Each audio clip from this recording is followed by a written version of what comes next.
Bismillahirrahmanirrahim. Qala al-muallifu rahimahullahu ta'ala wa nafa'ana bihi ulmihi fid daraini amin ya rabbal alamin. Fa in qulta fafassil lana al-ana. Fa in qulta maka jika kamu berkata fafassil, maka mohon rincikan, jelaskanlah lana untuk kami al-ana sekarang, hadzal makna untuk makna ini, makna mengenai takwa yang sebelumnya telah dipaparkan, fin nafsi dalam hal nafsu, wasti'malahu dan bagaimana mempergunakannya, jata maka sungguhnya kebutuhan jaat telah datang, hajat min hunalika dari hal tersebut. Lina lama agar kami tahu kaifa nuljimu hadhihin nafsa, bagaimana kami mengendalikan nafsu ini, bihadzal makna dengan makna ini, allazi fasalta yang telah engkau jelaskan, min haqiqati taqwa dari hakikat takwa. Faku kata musannif, kata Al-Imam Al-Ghazali, ajal naam ya, baiklah,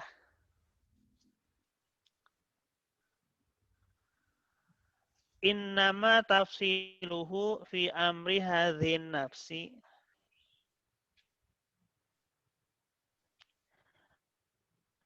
pastinya penjelasan hal tersebut fi amri hadhin nafsi, perkara nafsu ini, antakuma alaiha biquwatil azmi, bahwa kamu mendirikan alaiha atas itu takwa, biquwatil azmi dengan tekad yang kuat.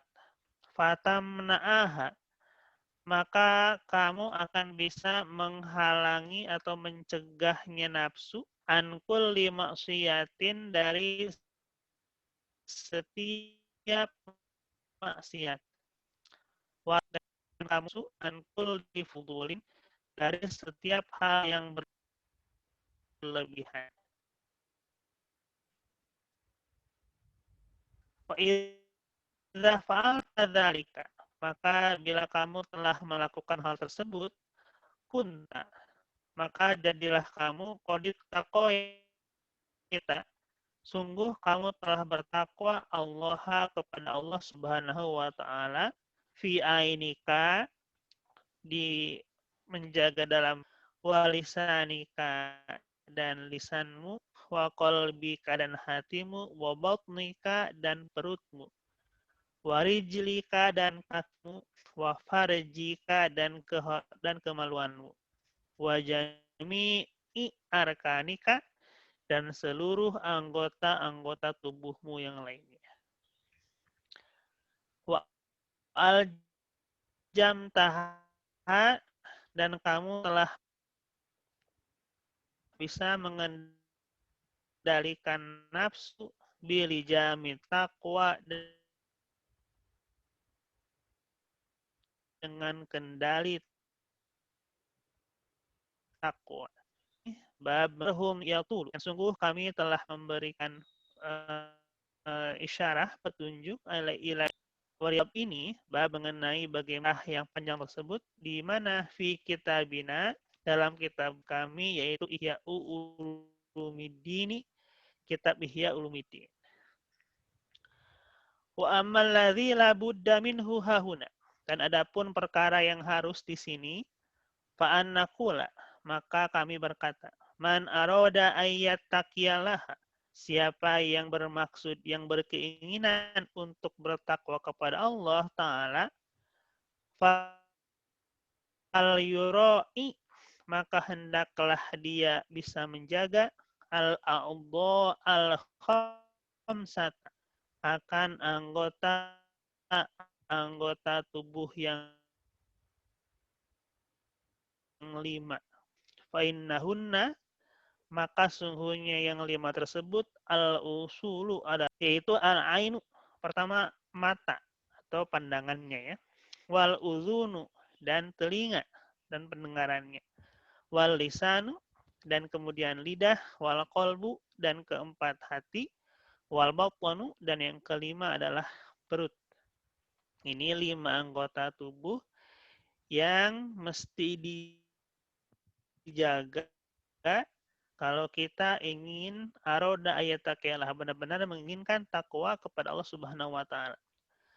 Fayahrisu, maka dia menjaga alaiha akan 5 anggota tubuh tersebut bisyanatilaha, dengan menjaganya an kulli ma yakhafu minhu, dari setiap perkara yang dia takuti minhu dari hal tersebut, dororan fi amri dini, memadorotkan dalam urusan agama, menyulitkan dalam urusan agama. Yang mana dororan tersebut yaitu min maksiatin, berupa pekerjaan maksiat, wa haramin dan hal-hal yang dilarang yang diharamkan, wa fudulin dan berlebihan, wa israfin dan juga berlebihan ya, min halalin dari perkara yang halal. Wa idza hasala, telah mampu menghasilkan atau melakukan siyanata hadzal a'dha'i, menjaga anggota-anggota tubuh ini, famarjuun, maka diharapkan ayakfiya, dia mencukupi atau dia cukup untuk medororo sairil a'dha'i, untuk menjaga diri dari kemadorotan anggota-anggota tubuh yang lain. Apabila dia telah mampu menjaga pandangan, menjaga pendengaran, menjaga ucapan, menjaga perasaan, menjaga hal-hal yang dimasukkan ke dalam perut ya, yaitu dari nafkah, dari urusan pekerjaan, urusan keuangan dan sebagainya yang tujuannya adalah untuk makan, maka diharapkan dia mampu untuk menjaga anggota tubuh lainnya. Wa yakunu, dan dia menjadi qad qoma, sungguh dia telah menegakkan, sungguh dia telah berdiri bitaqwa al-jami'ati, dengan takwa yang mengumpulkan, bijami'i badanihi, dengan seluruh badannya, lillahi azza wa jalla, semata-mata karena Allah azza wa jalla. Fada'at, maka fada'atil hajatu ila bayani khamsati fusulin. Fada'at, maka mengajak al-hajatu, kebutuhan, ila bayani khamsati fusuli hadhil a'dha'i, untuk penjelasan lebih detail akan 5 anggota tubuh-tubuh ini ya. Wa tafsilima, dan menjelaskan, memperinci perkara, yahrumu, yang haram, fi haqqi kulli wahidin, dalam masing-masing minha, dari anggota tubuh tersebut, ala qadri ma yaliku, berdasarkan mengukur atau atas kadar perkara yang layak, yang pantas, bihadzal kitabi, dengan kitab ini. Nanti Al-Imam Al-Ghazali akan memperinci mengenai bagaimana menjaga diri dari 5 anggota tubuh tersebut satu persatu.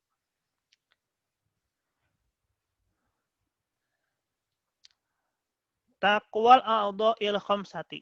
Nah, ini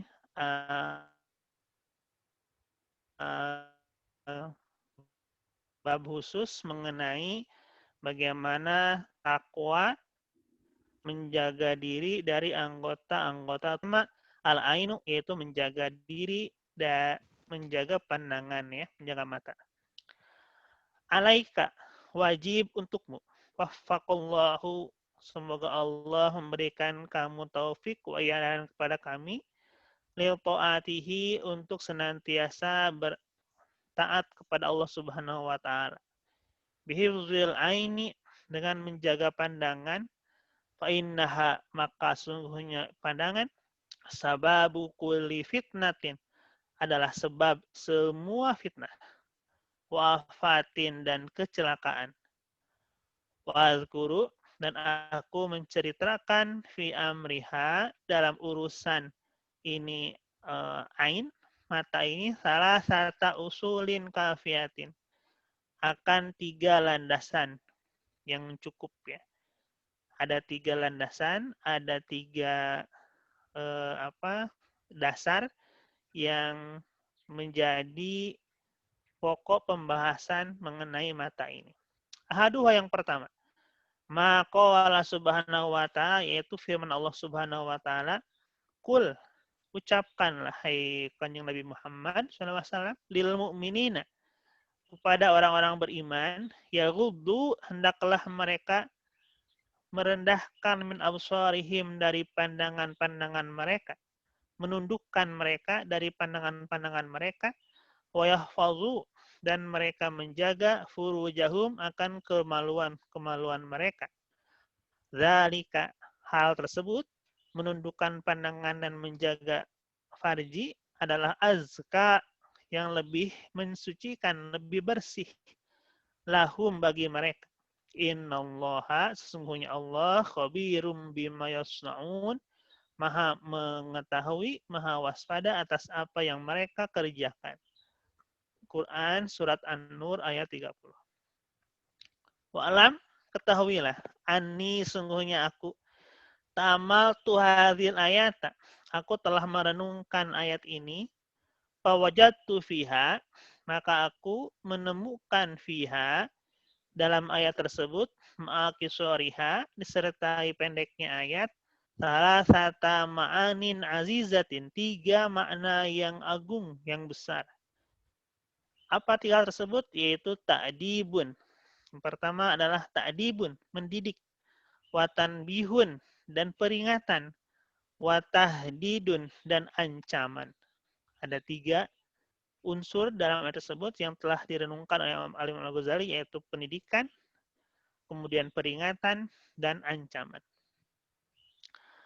Famat ta'dibu, maka adapun ta'dib, mendidik, faqaulu ta'ala, maka firman Allah Ta'ala, qul lil mu'minina yaghuddu min absarihim, wala budda, dan haruslah lil abdi, bagi seorang hamba, minim tisali amri sayyidi, dari menuruti perintah dari tuannya, wa ta'adubi, dan berperilaku, biadabihi, sesuai dengan tata perilakunya, adab-adabnya, adab dari sayyid ya. Wa illa, jika tidak, fayakunu, maka jadilah si hamba sayyi'al adabi, memiliki adab perilaku yang buruk. Sebagai karyawan tentu misalnya kita tunduk kepada apa yang telah digariskan oleh kebijakan oleh perusahaan misalnya. Sebagai seorang nah di sini sebagai seorang hamba harus turut kepada apa yang diperintahkan oleh sayyid. Kalau tidak nurut, tentu dia menjadi sayyid adab yang buruk perangainya, buruk adabnya. Payuhjabu, maka dia dihalangi, fala yu'zanu, dan dia pun tidak akan diberikan izin lahu, bagi si hamba. Kalau si hamba ini menjadi hamba yang perilakunya buruk, kalau kita misalnya menjadi karyawan yang berperilaku buruk, tidak turut dengan apa yang digariskan misalnya perusahaan, maka kita akan dihalangi, tidak diizinkan fi huduril majlisi, misalnya dalam menghadiri majlis-majlis, wal musuli, atau tampil bil hadrati, dengan hadrah misalnya ya, dan kehadiran. Fabham, maka pahamilah hadin nuktata, catatan ini, mata amal, dan renungkanlah mata apa yang di bawahnya. Fa inna fiha, maka sungguhnya apa-apa yang di dalam nuktah tersebut, ma fiha, ada perkara yang di dalamnya. Nah, ayat ini ada renungan buat kita mengenai tata krama, adab ya, ta'dib. Bahwa seorang hamba mestilah turut kepada apa yang digariskan oleh tuannya, oleh sayyidnya. Seorang kita hamba tentu harus nurut kepada siapa sayyid kita, Allah Subhanahu wa taala. Kalau kita tidak menuruti apa yang Allah gariskan, tentu otomatis kita menjadi hamba yang su'ul adab, sayyi'al adab, adab yang buruk. Ini perumpamaan yang menarik ya, bahwa diibaratkan di dalam kehidupan manusia, seorang hamba yang tidak nurut dengan perintah atau garis aturan tuannya, dia akan tidak memperoleh atau tidak mungkin mendapatkan fasilitas-fasilitas seperti mendapatkan hiburan, diizinkan untuk menghadiri majelis, bergaul dengan lain sebagainya. Yang kedua, wa amma tanbihu, adapun tanbih, peringatan. Wa qaulu ta'ala, maka firman Allah Ta'ala, dzalika azka lahum, ini tercermin dari ayat bagian ayat dzalika azka lahum, yang mana demikian itu adalah azka lahum, yang lebih suci, lebih bersih bagi mereka. Ini peringatan, wa yantaliqu ala makna ini, dan ini bertolak kepada dua makna. Wallahu a'lam. Mana dua makna itu? Aduhuma, yang pertama, an-nazalika, bahwa hal tersebut yaitu menundukkan pandangan dan menjaga farji, at-taharu liqulubihim, lebih suci bagi hati-hati mereka. Karena wazakatu, zakat sendiri artinya at-tahar itu suci. Wa tazkiyatu, sedangkan tazkiyah artinya at-tathiru, mensucikan.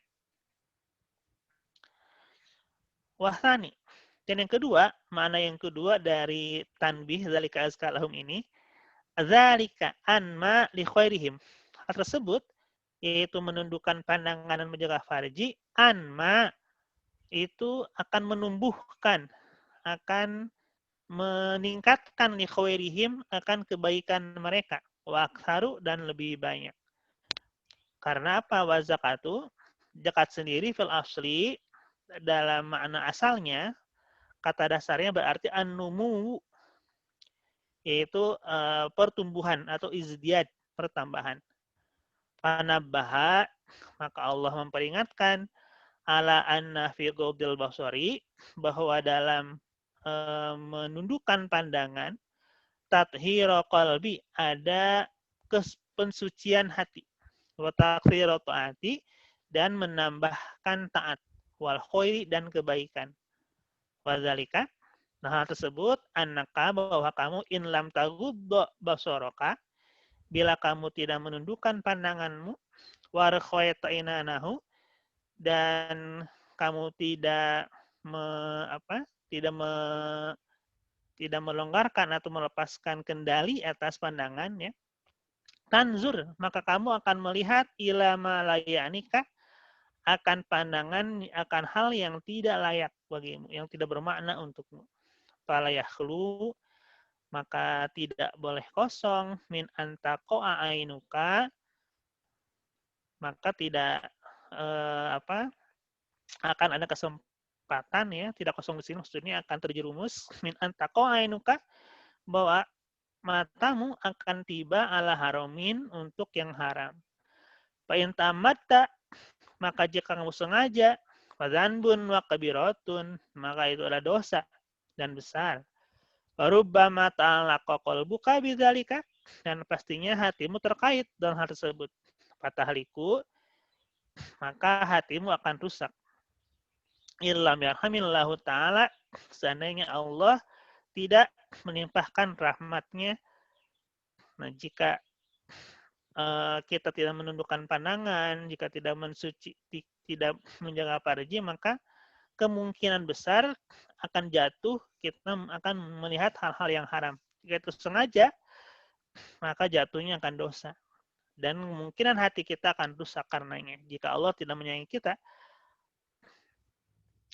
falaqad ruwiya, maka sungguh telah diriwayatkan, annal abda, bahwa sesungguhnya seorang hamba, layan zurun nazurata, dia akan memandang dengan satu pandangan, yang golu fiha, yang amanah, yang golu akan rusak, fiha, dalam pandangan tersebut, qalbu, hatinya, kama yang golu, sebagaimana rusak, sebagaimana cacat, al-adimu, kulit, fidi, bagi dalam ketika disamak, layan tapi'u, yang tidak bisa bermanfaat itu kulit, bihi, karena kerusakan tersebut, abadan, selamanya. Wa in kana mubahan, walaupun pandangan tersebut pandangan yang diperbolehkan. Farubbama yashtagilu qalbuka bihi, dan pastinya menyibukkan hatimu dengannya, pajaka maka akan datang padamu al-wasawisu, berbagai macam was-was, yaitu bisikan-bisikan dari yang datang dari syaitan. Wal khawatiru, dan berbagai lintasan hati wisababihi, oleh karena pandangan tadi. Walalaka, dan mudah-mudahan dirimu la tahsil ilaihi, tidak sampai padanya. Fatabqa, maka kamu tersisalah, kamu akan menjadi masyghul al-qalbi, yang tersibukkan hati, munqati'an anil khairi, terputus dari kebaikan. Kalau misalnya kita lebih banyak ke yang mubah, lebih banyak pandangan ke mubah, kemungkinannya jatuhnya ke haram, maka nanti hatimu pun akan tertunduk, akan berbelok dari kebaikan, terputus dari kebaikan. Wa in kunta lam tara dzalika, maka jika kamu tidak melihat hal tersebut, faqad kunta mustarihan an dzalika kullihi, maka sungguh kamu telah mustarihan aidhaba al-madhiyah, mustarihan yang pergi, yang menjada an dzalika, yang menghindari atau yang meninggalkan an dzalika, dari hal tersebut, kulis seluruhnya. Wa fi hadzal ma'na, dan dalam makna ini dzukira, telah dituturkan bagaimana anak Isa, dari Sayyidina Nabiullah Isa alaihi wassalam, annahu, bahwa beliau Sayyidina Isa, Nabi Isa alaihissalam, qala, bersabda Sayyidina Nabi Isa, iyyakum man-nazrata, hati-hatilah kamu dengan pandangan.